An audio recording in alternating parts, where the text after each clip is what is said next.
Justru yang tadi saya bilang, mohon maaf dengan bahasa kasar sedikit ya, Islam harus tahu diri. Karena apa? Kitab terdahulu itu adalah kitab yang sudah menjelaskan tentang keesaan Tuhan. Ya, kalau Bapak tadi bilang mengatakan, loh, jangan salahkan kami umat Islam, jangan salahkan saya. Kenapa ada Tritunggal dan lain sebagainya? Mohon maaf Pak, saya beritahu kepada Bapak ya. Tritunggal tidak pernah tertulis di dalam Alkitab. Ya, bicara tentang tauhid pun tidak ada tertulis di dalam Al-Quran. Ya, Quran hanya mempercayai Tuhan yang Esa, Tuhan yang Ahad. Ya kan? Nah, tetapi di sini Pak, saya akan memberikan penjelasan kepada Bapak ya mengenai tentang konsep Tuhan yang Esa. Kalau Yesus berkata di Matius 28 ayat 19 melarang pergilah jadikan semua bangsa muridku dan baptislah mereka dalam nama Bapa, Putra dan Roh Kudus. Ini tidak bicara ketiga pribadian, ini tidak bicara tentang ketiga oknuman Pak. Ya, ini bicara tentang karyanya, semua orang harus mempercayai. Bapak itu adalah bicara tentang otoritasnya yang tertinggi.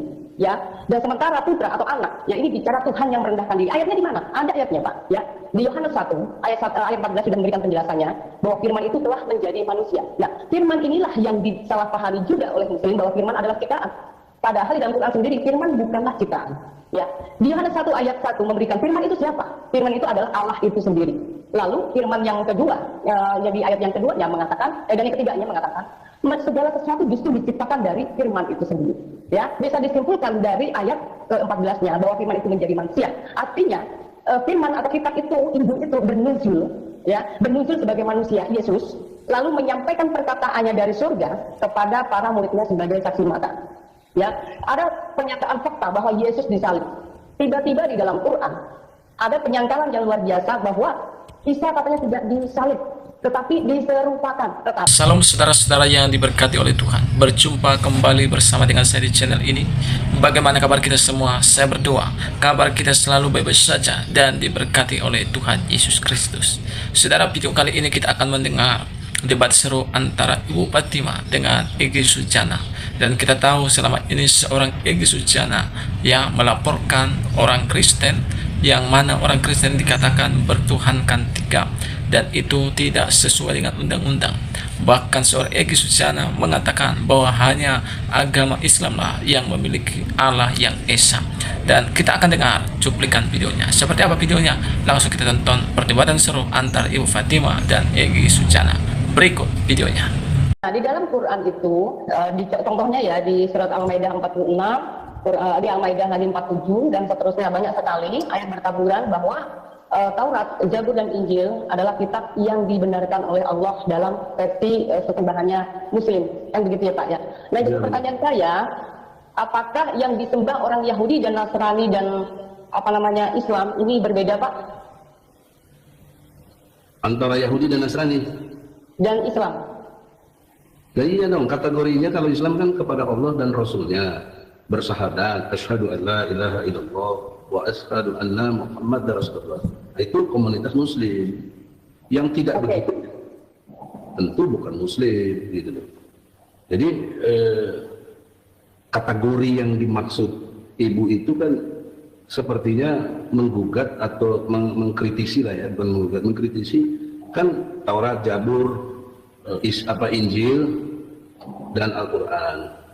Yang benar itu Al-Quran itu kumpulan kitab yang berisi ada Taurat, ada Zabur, ada Injil. Sebagai contoh tadi Al-Maidah 72, 73, 116, 117 itu Injil. Itu Injil yang dikodifikasi ke dalam Quran. Mengapa demikian? Karena di situ Allah berfirman kepada Isa, putra Maryam. Allah berfirman. Nah, kalau Allah berfirman kepada Isa, itu Injil. Nah, kenapa ini diberitahu kepada Muhammad? Ingat, jarak hidup Muhammad dengan Isa kurang lebih 600 tahun. Dan juga jangan lupa, Isa dengan Muhammad ini sepupuan, lain bapak, tapi dia uyutnya itu sampai kepada Ibrahim. Isa dari turunannya Ishak, Muhammad dari turunannya Ismail. Ismail sama Ishak adik kakak, tapi beda ibu. Ini sejarah, jadi satu semuanya dalam itulah Al-Quran di dalam penjelasannya.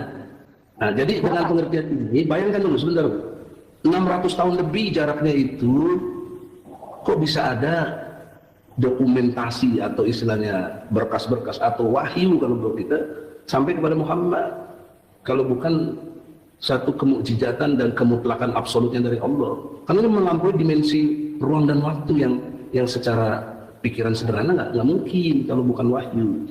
Nah, oleh karena itu jangan ibu memilah-milah Taurat, Injil, Zabur, dan Quran. Karena dia menyatu, ada namanya Al-Quran. Nah, Al-Quran itu dari kata Furqan, dia pembeda. Maka itulah saya tadi berani mendefinisikan, berpikir itu apa yang mampu membedakan yang beda. Karena dengan pakai Quran, kalian dari kita semua tahu ada pembeda, ada halal haram, gitu logikanya. Jelas? Begini, kitab Taurat itu masih ada dan dipegang oleh orang Yahudi sampai sekarang, Pak. Nah, kalimat dan di dalamnya yang terdaftar di dalam kitab Taurat maupun kitab para nabi itu memberikan penjelasan ya tentang juru selamat, tentang pribadi Tuhan yang menyatakan diri dan menyatakan nama dan berjanji untuk menyatakan namanya dan lain sebagainya. Apakah di dalam Quran juga mengakui itu, Pak? Mengakui ya ada. Jelas. Di mana, Pak, suratnya? Seperti contoh, saya berikan ayat dari kitab Taurat dulu ya, Pak ya. Surat Al-Baqarah dari ayat 200. Kapan Allah menyatakan diri, Pak? Hah? Kapan Allah menyatakan diri? Menyatakan diri apa? Kamu kan nanya. Makanya saya bilang maksudnya gini, Pak, dengarkan dulu pertanyaan seperti saya. tadi Dr. Jos bilang, kalau saya lagi jelasin Ibu jangan ngomong. Saya sudah, Pak. Jangan potong-potong dulu. Anda salah paham menjawab pertanyaan saya. Anda salah paham, makanya saya akan berikan penjelasan lagi. Saya ulang Kalau pertanyaan saya. Kalau Ibu jangan salah menjelaskannya. Nggak mungkin saya salah paham kalau Ibu nggak salah. Saya, Pak, begini, saya akan berikan ayatnya, Pak. Ya, di Ulangan 6 ayat 2 mengatakan akulah Tuhan. Kalau dalam bahasa Ibrani ya itu dituliskan sebagai Adonai. Ya, akulah Tuhan yang menampakkan kepada Abraham, Ishak dan Yakub. Tetapi tentang namaku Tuhan ya, aku belum menyatakannya. Nah, dia telah berjanji untuk menyatakan namanya. Itu yang pertama. Lalu yang kedua, di Yesaya 48 ayat 12 mengatakan, akulah Tuhan, aku yang tetap sama, aku yang terdahulu, dan aku juga yang terkemudian. Nah, artinya dia bicara terkemudian, membicara tentang menyatakan dirinya, membicarakan tentang menyatakan namanya, ketika ada masa di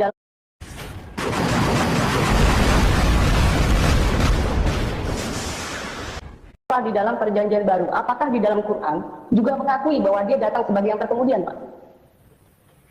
Surat Toha, ya Quran, ayat 14. Innani anallah.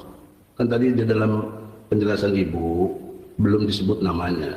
Nah, di Quran ini disebut aku inilah Allah. Jadi nama Allah dari Allah itu sendiri. Sebagaimana janji dia nanti di kemudian. Nah, di kemudian itu yang turun namanya Al-Quran, kumpulan dari semua itu. Itu kan udah amat sangat jelas sistematikanya. Menurut kami tidak jelas, Pak. Ya, kalau jelas menyatakan pribadinya, ini bicara pribadinya, Pak. Yang akan menyatakan diri ini pribadinya, gitu loh. Pribadinya yang menyatakan dirinya pribadinya siapa? Pribadi Tuhan. Nah, pribadi Tuhan, apakah dalam Quran juga memahami dan mengimani bahwa Allah telah menyatakan diri kepada manusia? Nah, itu tadi surat Toha ayat 14. Ibu baca juga Quran. Maksudnya gini, Anda bilang tadi kita kan harus jujur, up-to-bedil, ya kan? Jadi seharusnya Bapak juga harus memberikan data ketika pernyataan dalam kitab Taurat menyatakan bahwa dia telah menyatakan diri kepada manusia. Yang jadi pertanyaan adalah apakah di dalam Quran Allah menyatakan diri kepada manusia, Pak? Ada, tadi baru saya sebut surat Toha ayat 14. Itu pernyataan Allah bahwa dialah Tuhan. Allah menyatakan kepada manusia kapan? Itu yang saya pertanyakan, kapan Allah menyatakan diri kepada manusia? Kalau kapan? Kan bicara waktu. Waktu yang dimaksud ketika Allah berfirman kepada Muhammad. Aku ini Allah. Berfirman langsung kepada Muhammad? Lah iyalah dalam konteks melalui Jibril. Begitu. Ya, berarti janji di dalam perjanjian lama kitab Taurat itu tidak sesuai dengan konteksnya, Pak. Karena dia berkata telah menyatakan diri.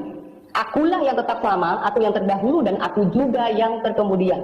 Dan di Ulangan 6 ayat 2 mengatakan dia sudah menampakkan kepada Abraham, Ishak dan Yakub.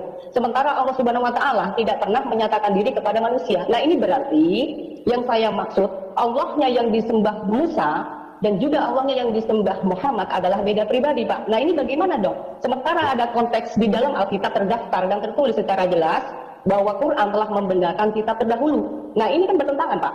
Dan Anda mengatakan tadi bahwa sistematis, ya ini bicara tentang objektif. Anda tidak bisa juga semena-mena kami harus mempercayai apa semua isi Quran. Sementara objektifnya, ya Bapak harus melihat, ya bahwa sebelum ada kitab Quran itu ada yang namanya Taurat, Zabur dan Injil. Nah, dalam kitab Taurat, Zabur dan Injil ini tidak tidak menerangkan bahwa akan ada nabi setelah kedatangan Yesus. dan juga tidak ada lagi kitab setelah Injil.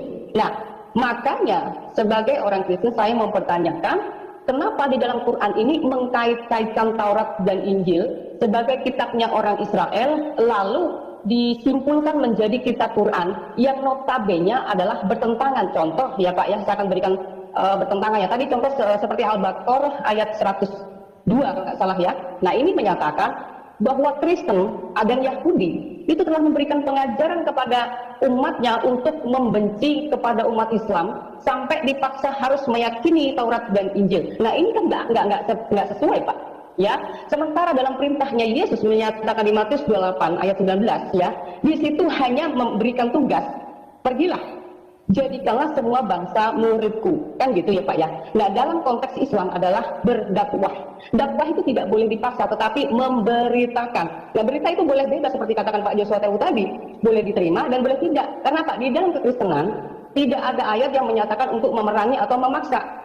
Bahkan begini, contoh ya, di dalam di bangsa Indonesia ini yang sudah berbineka tunggal ika yang berdasarkan Pancasila ya, salah satu di butir pertamanya mengatakan kita harus mempercayai Tuhan yang Maha Esa. Itu memang betul ya, tetapi untuk masalah penjelasan di dalam Islam, Tuhan yang Esanya juga berbeda. Nah disinilah kami umat Kristen selalu selama ini merasa didiskriminasi bahwa umat Islam selalu menganggap kami bertuhankan tiga. Seperti halnya surat yang dinyatakan di Quran surat Al-Baqarah berapa tadi itu mengatakan bahwa kafirlah orang yang bertuhankan tiga. Nah ternyata ada prasangka-prasangka buruk yang tercatat di dalam Quran. Bagaimana kami bisa meyakini bahwa Quran ini adalah pelengkap atau perangkum atau penyimpul kitab terdahulu Pak? Karena di Matius 5 ayat 17 Yesus sudah berkata begini, aku datang bukan untuk meniadakan hukum Taurat, tetapi aku datang untuk menggenapinya. Saya ulang lagi, aku datang bukan untuk meniadakan hukum Taurat dan juga kitab para nabi, tetapi aku datang untuk menggenapinya. Artinya, dalam kedatangan Yesus, dia sudah menggenapi semuanya yang tertulis. Nah, yang dipertanyakan, jadi persoalan dan polemik agama sampai sejarah berabad-abad sampai sekarang, Quran selalu mengkafir-kafirkan kami orang Kristen. Sementara di dalam Quran sendiri itu telah membenarkan kitabnya orang Kristen dan kitab Yahudi. Nah ini Pak, kalau Bapak mau bicara tentang sistematis, kronologi, sejarah dan sebagaimana, kita selusuri dari sini dulu Pak. Apa benar ajaran di dalam Quran itu sinkron dengan ajaran yang kita terdahulu begitu Pak? Silakan. Barangkali Ibu Fatimah maksudkan begini Pak, di bagian akhir beliau sampaikan itu bahwa katanya kan Al-Quran ini sebagai kitab pelengkap dan penyempurna kitab-kitab terdahulu. Tapi kok kenyataannya bukan pelengkap, tapi justru pengurang. Banyak hal yang dikurangi dari Alkitab dan Taurat juga misalkan, karena Alkitab itu merupakan kelengkapan dari Perjanjian Lama, Taurat dan Injil jadi satu. Terus kenyataan lain Pak Haji bahwa ternyata Al-Quran ini bukan penyempurna, tapi justru menghancurkan ajaran-ajaran indah, ajaran-ajaran kemanusiaan dengan menampilkan ajaran-ajaran yang bertentangan menurut penafsiran banyak orang Pak dengan kaidah-kaidah kemanusiaan, misalkan ajaran-ajaran kemanusiaan, dan memaksakan ajaran untuk harus diterima dengan berbagai macam cara. Buahnya ini kadang-kadang orang lihat Pak Haji, nanti bisa diklarifikasi bahwa buah yang dimunculkan adalah oleh Islam kebanyakan, mungkin ini orang juga, mungkin ini aja oknum, tapi yang kita rasakan bukan lagi rahmatan lil alaminnya, tetapi justru bertolak belakang dari situ, intoleransi dan seterusnya, kekejaman yang dimunculkan, pemaksaan dan seterusnya. Ini bagaimana menjelaskan itu? Kira-kira begitu Bu Fatimah? Iya, siap. Dan saya juga ingin memberikan bukti kepada Pak Egni bahwa Tuhan yang kami sembah adalah Tuhan yang Esa juga Pak. Ada ayatnya Pak, bukan tidak ada ya. Di Ulangan 6 ayat 4, kalau di bahasa Ibrani-nya itu Shema Yisrael Adonai Elohenu, ya Adonai Echad, ya. Nah ini artinya dia juga bicara tentang Tuhan yang satu, ya Tuhan yang Esa, ya. Lalu diperjelas lagi oleh Yesus di Markus 12 ayat 29, Tuhan Allah kita, Tuhan itu Esa, ya. Jangan dikira Pak, kami Kristen tidak menyembah Tuhan yang Esa. Yang jadi permasalahannya adalah yang tadi dikatakan Pak Joshua, perspektif atau pemahaman di dalam Islam itu tidak boleh dipaksakan untuk kami harus mengikuti konsepnya orang Islam. Karena apa? Justru yang tadi saya bilang, mohon maaf dengan bahasa kasar sedikit ya, Islam harus tahu diri. Karena apa? Kitab terdahulu itu adalah kitab yang sudah menjelaskan tentang keesaan Tuhan. Ya, kalau Bapak tadi bilang mengatakan, loh jangan salahkan kami umat Islam, jangan salahkan saya. Kenapa ada Tritunggal dan lain sebagainya? Mohon maaf Pak, saya beritahu kepada Bapak ya, Tritunggal tidak pernah tertulis di dalam Alkitab. Ya, bicara tentang tauhid pun tidak ada tertulis di dalam Al-Quran. Ya, Quran hanya mempercayai Tuhan yang Esa, Tuhan yang Ahad, ya kan? Nah, tetapi di sini Pak, saya akan memberikan penjelasan kepada Bapak, ya, mengenai tentang konsep Tuhan yang Esa. Kalau Yesus berkata di Matius 28 ayat 19 mengatakan, pergilah jadikanlah semua bangsa muridku dan baptislah mereka dalam nama Bapa, Putra dan Roh Kudus. Ini tidak bicara ketiga pribadian, ini tidak bicara tentang ketiga oknuman Pak. Ya, ini bicara tentang karyanya, semua orang harus mempercayai. Bapa itu adalah bicara tentang otoritasnya yang tertinggi. Ya, dan sementara putra atau anak, ya ini bicara Tuhan yang merendahkan diri. Ayatnya di mana? Ada ayatnya Pak. Ya, di Yohanes 1 ayat 14 sudah memberikan penjelasannya bahwa firman itu telah menjadi manusia. Nah, firman inilah yang disalahpahami juga oleh Muslim bahwa firman adalah ciptaan. Padahal di dalam Quran sendiri firman bukanlah ciptaan. Ya, di Yohanes 1 ayat 1 memberikan firman itu siapa? Firman itu adalah Allah itu sendiri. Lalu firman yang kedua, yang di ayat yang keduanya mengatakan, dan yang ketiganya mengatakan, segala sesuatu justru diciptakan dari firman itu sendiri. Ya, bisa disimpulkan dari ayat ke-14-nya bahwa firman itu menjadi manusia. Artinya firman atau kitab itu, Injil itu bernuzul, ya, bernuzul sebagai manusia Yesus, lalu menyampaikan perkataannya dari surga kepada para muridnya sebagai saksi mata. Ya, ada pernyataan fakta bahwa Yesus disalib. Tiba-tiba di dalam Quran ada penyangkalan yang luar biasa bahwa Isa katanya tidak disalib, tetapi diserupakan. Tetapi yang nggak ada informasi yang jelas siapa yang menyerupakan di situ. Nah, ini kan artinya yang tadi seperti Pak Joshua Temu mengatakan, kalau kita penyempurna, datanya harus bisa lebih jelas dan lebih lengkap Pak. Bukan justru amburadul dan membingungkan, ya. Fakta sejarah dulu sudah menyatakan begitu, disaksikan oleh ribuan manusia ketika fakta Yesus itu disalib. Lalu di dalam Quran tiba-tiba ada informasi yang menyatakan, oh bukan Yesus, tapi orang yang diserupakan. Hanya begitu kok, Phil. Itu dia saudara video cuplikan yang baru saja kita tonton tadi videonya. Bagaimana Egy Sujana tidak berkutik di hadapan Ibu Fatima yang memberikan data dan bukti yang jelas tentang ketuhanan Yesus Kristus, bahwa Allah yang disembah oleh orang Kristen adalah Allah yang Esa, yang mana Yesus yang dianggap banyak orang adalah sebagai manusia, yang mana Yesus ini juga disebut sebagai Sang Firman, dan banyak orang menganggap dia juga sebagai manusia.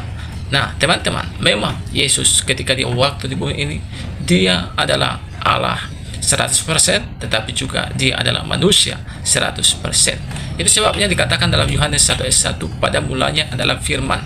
Firman itu bersama-sama dengan Allah, dan firman itu adalah Allah sendiri. Dan di ayat selanjutnya juga dikatakan bahwa Yesus sebagai firman datang kepada milik kepunyaannya, tetapi orang-orang kepunyaannya tidak menerimanya. Jadi jelas Yesus sebagai Sang Firman, dia adalah Allah yang datang di tengah-tengah umat manusia. Nah teman-teman, jadi pertanyaannya mungkin kenapa dia harus jadi manusia? Dia harus jadi manusia untuk menyelamatkan manusia yang berdosa. Karena firman Tuhan katakan, semua manusia telah berbuat dosa dan telah kehilangan kemuliaan Allah, dan upah dosa itu adalah maut, kematian kekal.